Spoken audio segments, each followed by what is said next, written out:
Сегодня 6-й день моего путешествия. Время 5:15. Ой, я встал только что. Пойдемте посмотрим на Десну, что нам рассвет приготовил. О, красота какая. Солнышко встает. Здравствуй, солнышко. Солнце, тишина и парит река. Красота. Вчера вечером, где-то часов 9, с той стороны реки, вот, видать, какой-то местный уродец приехал, видать, с девками или еще что-то, включил свои колонки на полную мощность. Ну и да, где-то без 15-11 ночи я слушал всякую кислоту. Реально. Блин. Вот что я говорил о культуре отдыха. То, что наши люди не умеют отдыхать. Каким же дебилом нужно быть, чтобы приехать на природу, на реку, врубить на полную громкость колонки, а на реке все это разносится ураган. Вот. И таким образом проводить время. Ну, слава богу, что хотя бы примерно к 11 ночи все это надоело. Видать, надо было уезжать в свою какую-то деревню очередную. Вот они свалили. Но заснуть я смог только после того, как они уехали. Даже дело не в заснуть, такое. Вот, просто само понятие отдыха у людей достаточно странное, что ли. Точнее, у них его вообще нету.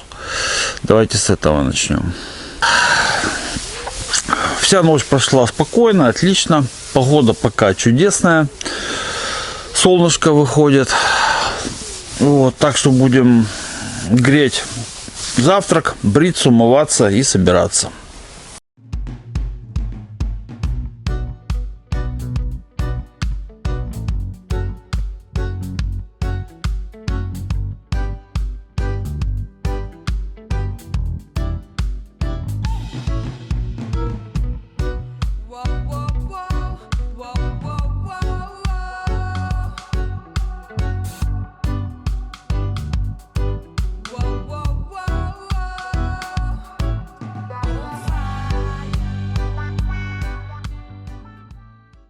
На часах 7 утра.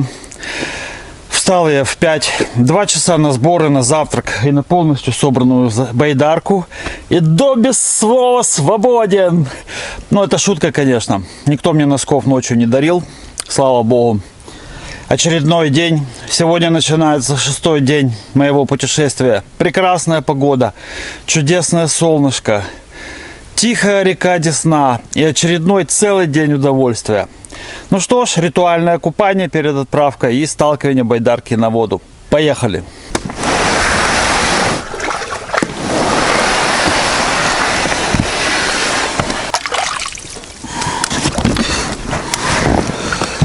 Можно себе позволить немножко без панамки проехать, потому что через час уже нужно будет одеваться. Пока-пока это место. Все было хорошо. Кроме оводов. Но все равно все было хорошо. Даже замечательно. Дневка получилась на славу. Я успел все переписать. Беру свои слова обратно насчет ноутбука. Пригодился он мне. С собой у меня всего 3 запасные карточки по 128 гигов. А сейчас вот за 6 дней я посмотрел, что-то 276 гигов с 2 камер у меня записи. Это в формате Full HD.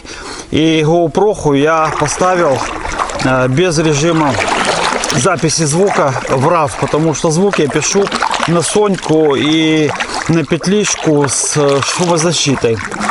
Вот. То есть считайте примерно, ну давайте округлим. Получается примерно 6 дней. Ну давайте так, 7 дней 300 гигов. Это с 2 камер, не считая дрона. Я летал 3 раза.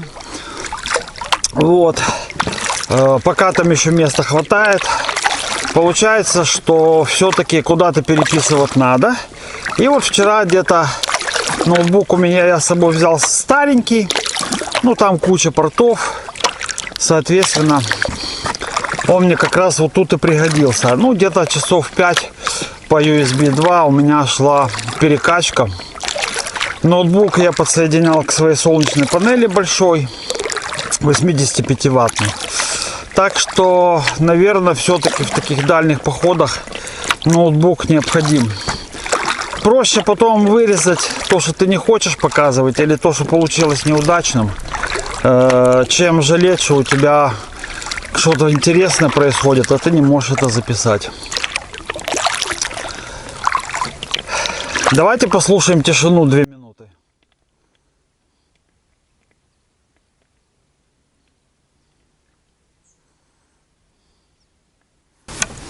Класс, правда?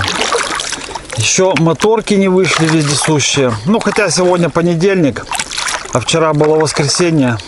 Их тут было просто немерено.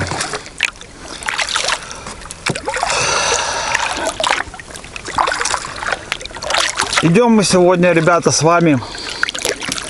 Задача достичь села Мезин или Мезин. Что в этом Мезине интересного? Ну, во-первых, там есть паромная переправа по карте, по Османду, что само по себе любопытно, если она еще там живая. И, во-вторых, там по карте прямо рядом с рекой, ну как прямо рядом, недалеко, указан магазин. По сути, мне ничего не надо. Единственное, мне бы просто хотелось посмотреть, есть ли он там в наличии на будущее, и узнать распорядок его работы. Вот, чтобы знать, что вот, например, в Мезине можно закупиться относительно недалеко от реки. И что еще интересного хочу сказать, что в следующих селах за Мезиным, там через 2 или через 1, там Деснянская, по-моему, Деснянский будет. Есть на карте на Османде указаны несколько туристических приютов прямо на берегу. Ну, не приютов, а мест отдыха, что-то типа такое. Там не сказано, что это приюты. Туристические стоянки, вот так, по-моему, сказано. И хотелось бы посмотреть, что оно такое, полюбопытствовать. То есть сунуть туда нос, стоит, не стоит, интересно, не интересно.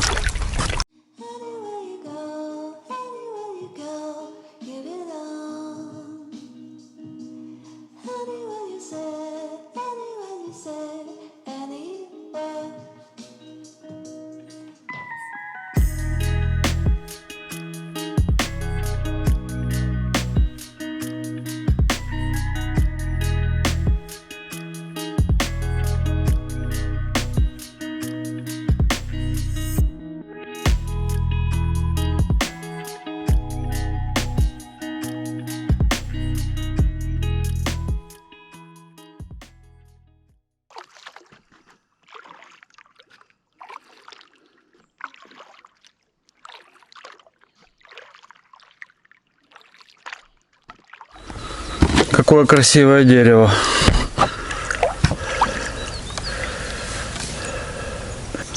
Дерево сломалось.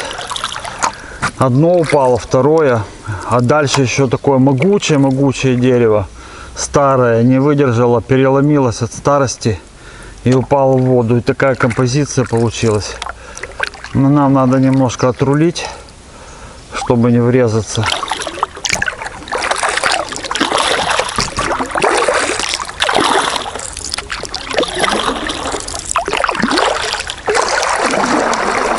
Я сейчас приторможу, посмотрите. Класс, правда?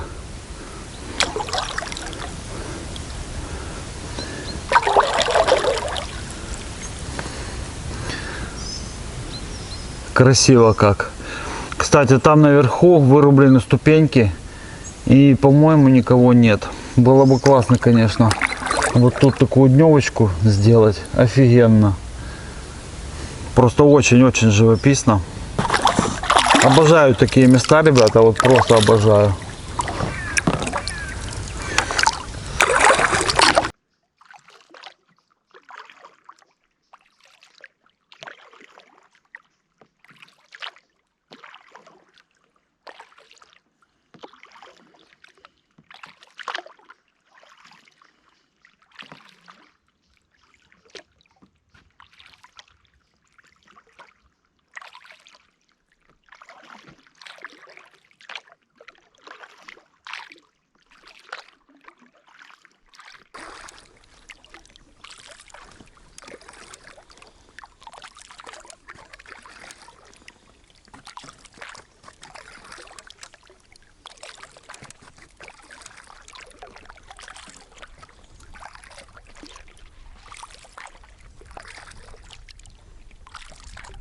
Да, в этом походе было все, как я хотел. Была безмятежность, была красота, была медитативная гребля. В этом походе не было каких-то бурлящих спусков, экстрима, адреналина бурлящего в крови, порогов, сумасшедших обносов, но было другое. Была безмятежность, было утро, было отражение деревьев, то, что вы сейчас видите. И моя байдарка уверенно шла вперед к Киеву. И я даже не думал о том, что когда-то это может закончиться.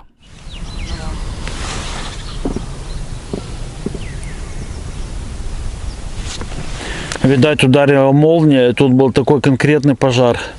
Все деревья, походу, обгорели. Некоторые попадали, и получилась вот такая интересная картинка. Такие черные стволы. И такой конкретный был пожар, я смотрю. Байдарка так идет медленно вдоль берега с поворотиком. Я сейчас не рулю даже. И вот такой интересный пейзажик у нас получается. Очередной красивый. Ну, не красивый, наверное. Все-таки красоты тут, наверное, нет. Но просто необычный, что ли, такой сюрреалистичный. Немножко подгребем. И бабочки сидят. Сейчас улетят. Стрекозы, точнее, синие такие. Прикольно. Ребят, чем дальше от Дегтяревки, от места ночлега, тем чаще я встречаю вот такие очень приятные пляжики. Пологие. Вот знаете, тут, наверное, постоять, поставить тентик, чтобы не было жарко. Было бы вообще песня. Байдарку заносить, одно удовольствие. Никого нет. Посмотрите, какая красота.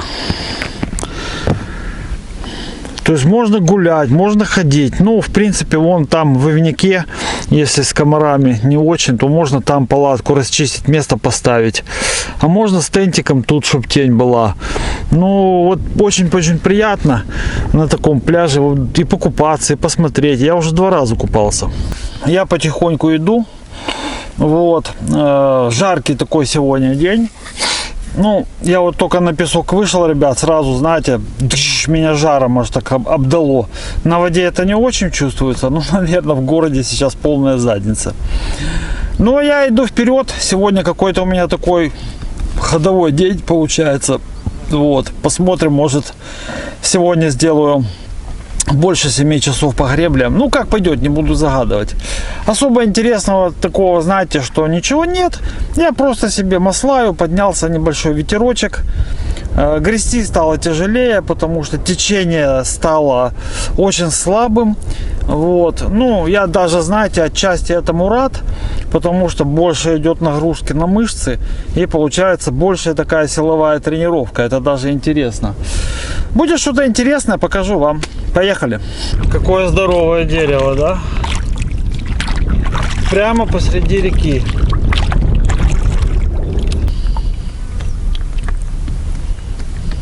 А мы с вами практически дошли до села Мезень, до которого я говорил. Вот. Это хорошо, что немножко пораньше. Остался один поворот налево. Немножко пройти. Ну, меньше часа, наверное, я так думаю. И там будет паромная переправа, по карте отмеченная. И магазин, о котором я говорил. Не знаю, получится ли у меня туда сходить. Но попытаюсь разведать обстановку в селе. Как там насчет этого дела.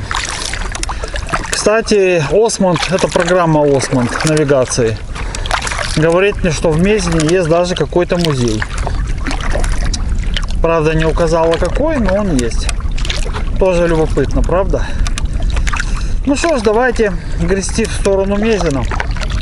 Посмотрим, что там. Может, кстати, хоть там интернет будет, МТС. Мы пришли в село Мезин. Вижу паромную переправу, там мужики что-то делают. И пацаны местные мне сказали, что магазин работает. Весь вопрос в том, как мне оставить байдарку. Ну, мне в магазин не очень-то и надо, конечно. Но нос сунуть, в принципе, можно. И вот я вижу плакат такой синий. Давайте сейчас подойдем поближе. Так, на нем написано Мезінська палеолітична стоянка. Ух ти. Мезінський народний археологічний науковий дослідний музей. Вот так. В общем, тут палеолитическая стоянка, надеюсь, я правильно сказал. Народный археологический научно-исследовательский музей. Нифига себе. Так, и гуси. Сейчас они на меня будут гоготать. Вообще с гусями тут сложилось. Все это хорошо, конечно. Ну, куда мне пристать?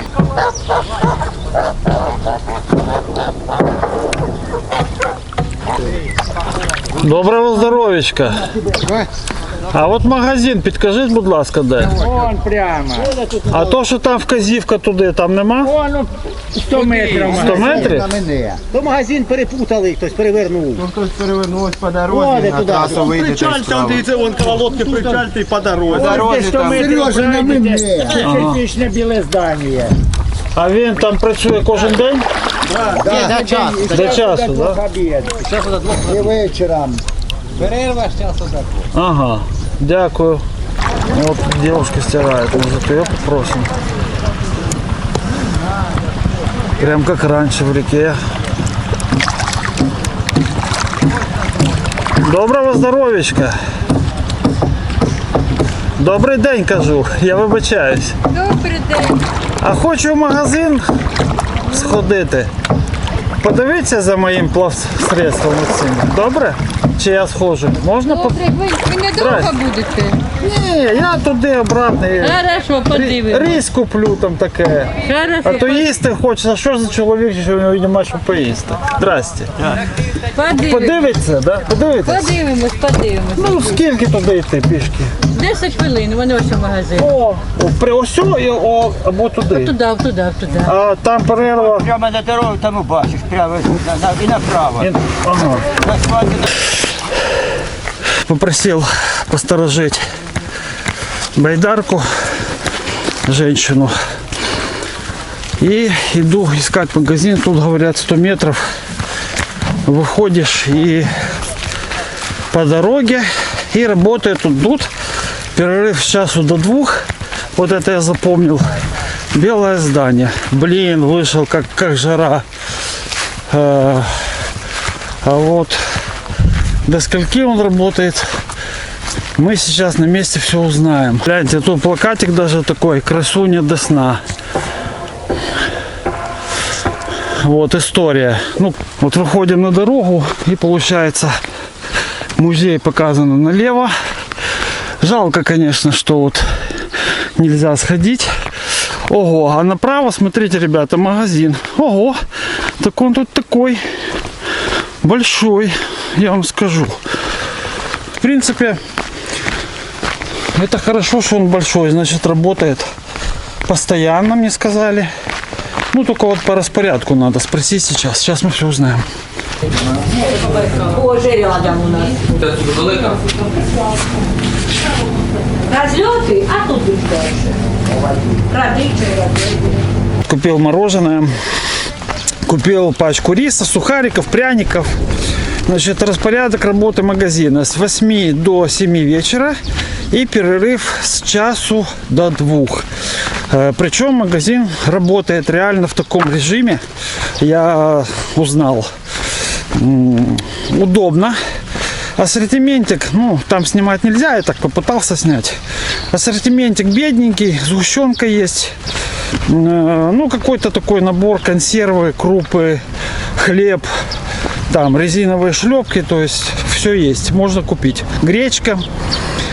Цены обычные, то есть я даже не смотрел на цену. Ну, в общем и целом, вполне как бы неплохое подспорье, если что-то закончилось, типа соли. Тут еще типа есть музей вот этот, который я показывал, там мамонт есть. Но меня попросили быстро вернуться. Сейчас не знаю, если подоговорюсь, что посмотрели за байдаркой, то сбегаю обратно к музею, потому что больно интересно. Прошли мы село Мезин. К сожалению, я не попал в музей. Там местные женщины мне рассказали, есть огромная статуя мамонта. Но байдарку оставить не с кем. Там мужики делали паром хором. Можно было, конечно, их попросить. Но знаете как, если честно, то никто из них смотреть не будет. Если кто-то был один такой нормальный, постарше, еще можно было. У меня же все на виду. А их там 150 человек. Им не до меня. А женщина, которую я попросил посмотреть за байдаркой, она стирала белье в реке. Она попросила меня, чтобы я быстро. Я уже, конечно, не стал задерживаться. И то я пришел, она сидела вместе с мужем, меня ждала. Спасибо ей огромное. 21 век. Она стирает белое белье, простыни, наволочки в реке. Рядом стоит муж. Как-то так. Вот.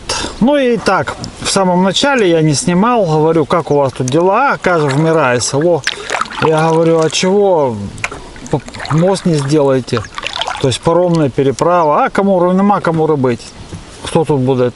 З тієї сторони нікого нема, каже.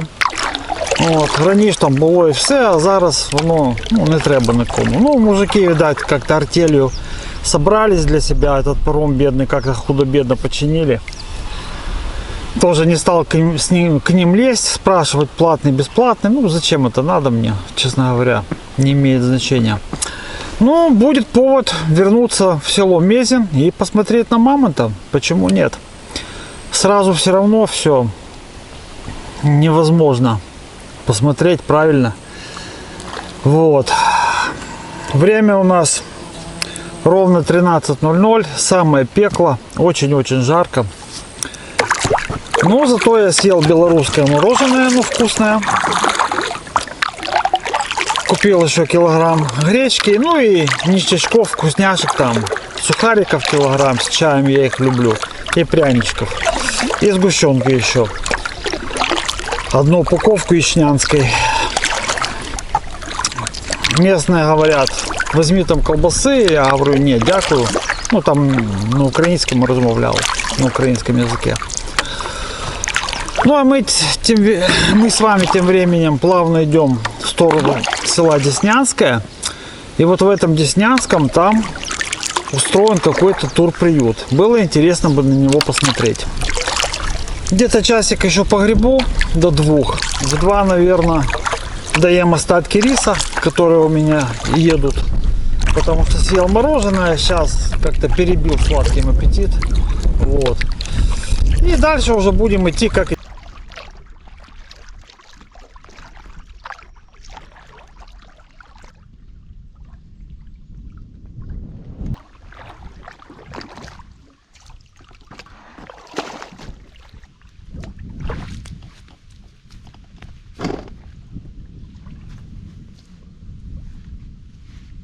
Я пришел в село Деснянское и видел тут паромную переправу, но тут никого нет. И мне интересно, как она работает. Хочу просто вот зайти, посмотреть. Ну и заодно сейчас посмотрю, может можно где-то водички набрать. Потому что я без воды, ну как без воды, у меня фильтр есть. Вот, мини-валовский. Но если есть возможность набрать колодезный, почему нет? А еще тут есть филиал музея Визит-центр. Видите, село Деснянское. Как дивосвіт природи краю, де ходили мамонти. Вот так вот. Здесь 3 музея, 2 памятники природы. Вот так вот есть. Тишина. Петухи где-то орут, ни души. Заходим на паром с вами.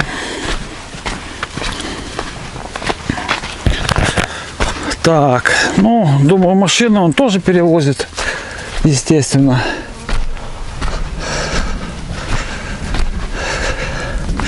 Черт его знает, ребят, как он работает. То есть, наверное, как-то по часам, я так думаю. Вот этот трос, который идет, только тут не трос, а почему-то проволока туда. Ну да, проволока.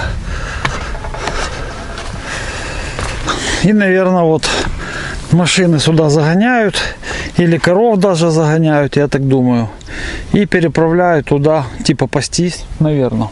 Ну а где что туристическая стоянка-то? На карте она есть. Ходить ее искать? Не знаю. Сейчас посмотрю. По идее, где-то тут она должна быть. Ладно, посмотрели мы на паром. Представление теперь имеем. Как он приводится в действие, я так и не понял. То ли электродвигатель, то ли там силами 5 мужиков. Дорога накатанная, ну явно рабочий. Мне кажется, что работает он по часам. Там утром, например, час и вечером час. Вот так вот. Сел в байдарку, посмотрел на карту. Впереди на карте отмечены 3 стоянки. Они впереди. По-моему, 2 с правой стороны по ходу реки и 1 с левой стороны. Но на стоянках обязательно должна быть вода или родники, вот просто для интереса, знаете. Как бы сунуть нос хочется, что это за стоянки. Ну, по опыту стоянок это могут быть просто кусок земли с воткнутой табличкой. Ну, что-то типа того, куда мы с вами выходили. Только назовут это стоянкой. Могут быть более-менее какие-то оборудованные места, там, ну, навесы какие-то, не знаю. Вот. Ну, если будет возможность, то мы с вами посмотрим. А сейчас у нас время, ну, скоро будет уже 2 часа.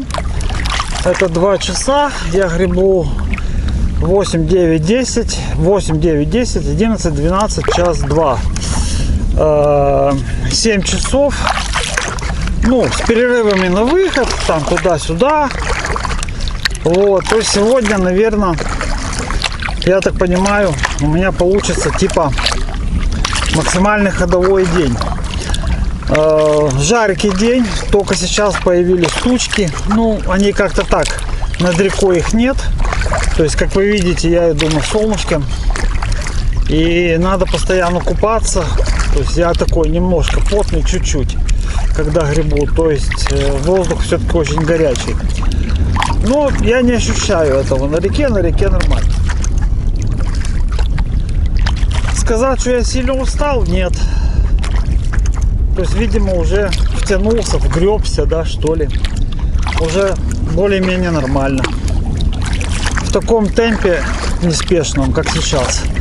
Ну, я думаю, что можно грести и дальше. Течение слабое, как и было. То есть нагрузка на ручки увеличилась. Ну, я этому только рад. Вот иду после Деснянского, ну, где-то с километр. Вот иду, знаете, а мне что-то глаз режет. И думаю, что ж такое? А я смотрю направо и не могу понять. А смотрите, ребята, здесь лес лиственный, не ивовый, вот как большинство возле Десны, а нормальный лиственный лес. И в самом начале очень классный выход, хороший к воде. Стоянка вообще просто идеальная, Ну вот если бы еще сейчас был вечер, я бы тут остановился 100%. Настолько красиво, знаете, я привык вот к этим деревьям, ивовым и так далее. А тут совершенно другой лес, лиственный, настоящий, обалдеть. Вот это и есть стоянка. Одна здесь отмечена прямо возле берега, а вторая за дорогой дальше. Судя по всему, это пляж. Ну, давайте остановимся, посмотрим. Главное, чтобы не коровий. Но палатки там я видел. Отсюда их не видно, но одни есть. Давайте сунем нос и глянем, что оно такое.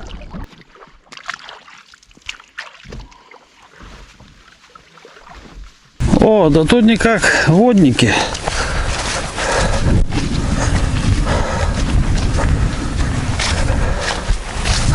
Может, договоримся, посмотрим, как дальше. Доброго здоровечка. Добрый день. Снимать можно? Что хотите? А я иду на байдарке по карте место. Вот, смотрю. Думаю, дай нос суну. Раньше не был. Разведали мы стоянку. Нифига тут никакая не стоянка на самом деле. Просто место. И стояла там семья, как раз обедала. Сплавлялись они на шестиместном надувашке Зелгер. Вот. Что я вам хочу сказать? Знаете, чем отличаются все-таки туристы старой школы от туристов новой школы? Вот я подхожу, говорю: ребята, я сплавляюсь тоже, ну по мне видно, они продолжают кушать. Вот, ну камеру я выключил, они так посмотрели просто. Но я не говорю к столу пригласить. Садись с нами, попьем чаю. Это что, проблема? Нифига. И здесь две женщины сидят, кушают, трескают, как говорят, хоть бы что.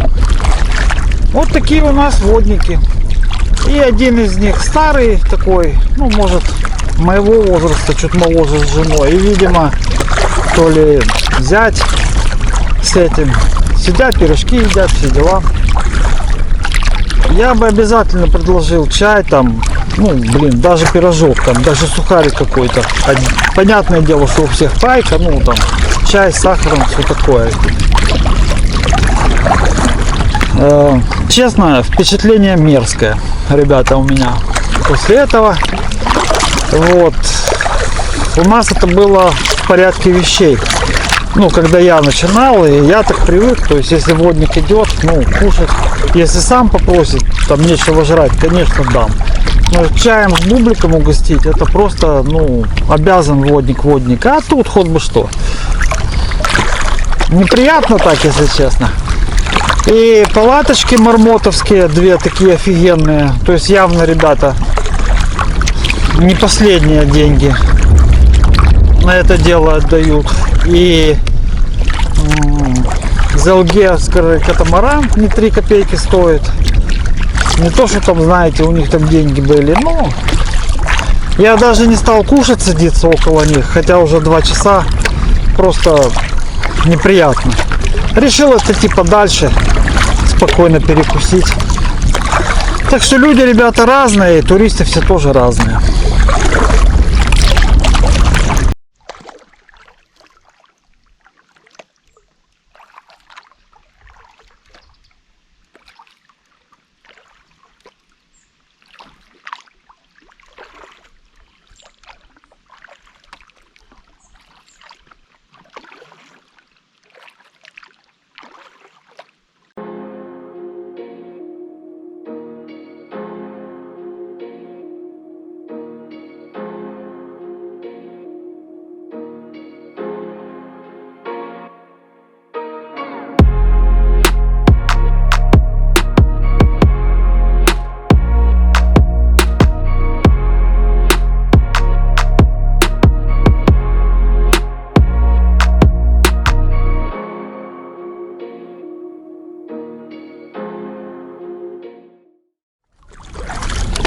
Справа круче такие большие. И вот тут где-то есть еще одно место, достопримечательность. Называется она Пузырева гора. И туда даже есть тропинка, лестничка вырублена. И вот если туда подняться, там открывается вид такой вау, типа. Это я к чему говорю, ребята, если там вы будете на нескольких байдарках, то, конечно, надо встать и сходить, посмотреть, что оно такое.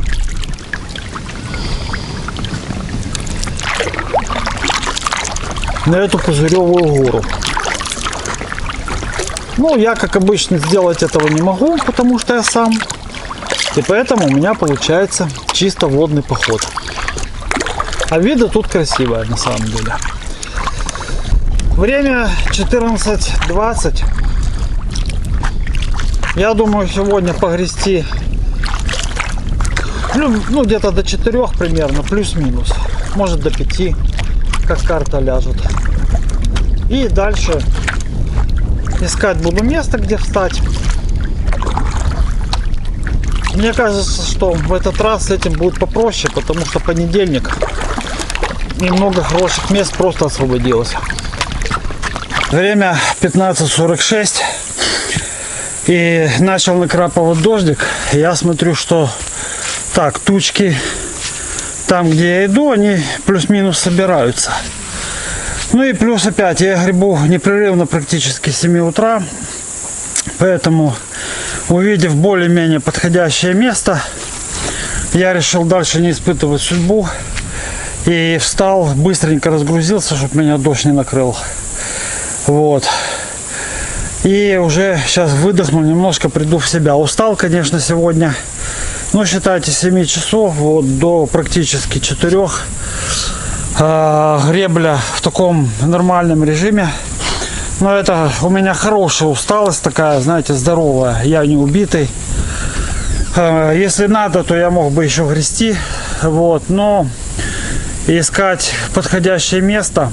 Я пару раз останавливался, и мне эти места не нравились. То выхожу, проваливаюсь чуть ли не по пояс. Вот тут, ну, обычное рыбацкое место. Переоделся, помылся с мылом, как заново родился. Первым делом, что сделал, это поставил чай. Вот кипятится уже чаек. Вот, потихоньку. И крепкий кружечку горячего чая, вторую, с медом. Это сейчас то, что необходимо после рабочего дня, такого махательно-веслового. А потом немножко бутерброда с салом собственного приготовления, перекрутки. Кстати, получилось сало совершенно обалденным, вот по рецепту, который я делал. С сухарями, солью, перемолотое. Вообще за уши просто не оттащишь. Все друзья пробуют. Дай еще, дай еще. Я так говорю, отстаньте. Самому мало. Ржем. Очень вкусно. Ходовой день получился очень неплохой. Вот. Насыщенный, интересный, долгий, красивый. Вот. Побывал во многих местах, в которых я не был. Узнал, точнее, о многих местах. Мороженого поел даже. Разведал Мезенский магазин. Ну, плодотворно прошел день. Хорошо я прошел. Вот. Все здорово, ребята и девчата. Все просто супер. Все эти мелкие недочеты, недостатки, они все устранятся. Это все сделается. Это все отрегулируется. Ой, видите, правда. Пока погода меня балует. Фу-фу-фу. Постучал по веточке. Сегодня чуть-чуть покрапал дождик. Ну, такой не сильно. Не сильно, как бы, совсем символический. А так, жара, тепло. В общем, вполне нормально. Так что завтра, ребята, 7-й день, частично юбилейный, будет неделя, как я встал на весло, неделя моего путешествия от границы к столице. Встретил на своем пути только 2 группы. Ну, первая — это старые туристы, и вторые вот эти вот ребята, современные туристы, о которых я вам рассказывал. Конечно, честно, неприятно, что уходят времена, когда там на горе образно оставляли воду, там спички для другой группы. Плохо, что уходят времена, что когда подходит одинокий турист в компании кушающих других туристов с крутым снаряжением, и его даже не приглашают чай попить. Это, я считаю, мы что-то теряем, ребята, что-то теряем. Неосязаемое, душевное. Мало кто берет даже гитару сейчас с собой в поход, а ведь раньше это было повсеместно. И именно этого мне очень-очень жаль, на самом деле. Уходит частичка души, и вместо нее приходит какой-то голый западный расчет. А ведь они заканчивали, точнее сейчас закончили тем, что бегают за общением к психологу, потому что они даже друг друга слушать не хотят. Они платят психологу, чтобы тот их просто послушал. И мы вот к этому, ну, плавно идем, не знаю. Может, это частный случай. Но я вот сегодня говорил по телефону тоже с туристами, рассказываю, говорю, ребята, меня даже чай не пригласили попить, прикиньте, они, а что ты удивляешься? У современных туристов это не принято. Я говорю, как не принято? Ну это же туристы, то есть, ну вот так, ребята, понимаете? Видимо, вот такая у нас с этой стороны грустная реальность. Посмотрим. Я не говорю за платные группы, там все по-другому, наверное. Вот. Это не туризм, это зарабатывание бабла, это псевдотуризм, я считаю. Хотя, конечно, лучше такой, чем никакого, да? Но тем не менее. Вот. Но и среди самостоятельных туристов как-то раньше все было душевнее. Давайте назовем это таким словом. Ну, знаете, я не склонен идеализировать там, опять же, прошлое. Оно для того и прошлое было, чтобы сравнивать. Я стараюсь объективно, если вы заметили, я стараюсь быть объективным. То есть, если там раньше было снаряжение плохое, я говорю, что оно было плохое. Если сейчас лучше ходить с современным снаряжением, я говорю, что лучше ходить с современным снаряжением. Но еще раз повторюсь, вот эту частичку прошлого, доброго, хорошего туризма мне откровенно жаль. Ладно, ребят, завтра будет новый чудесный день. Пока, мои дорогие подписчики, следите, пожалуйста, за моим путешествием. Я вам желаю спокойной ночи.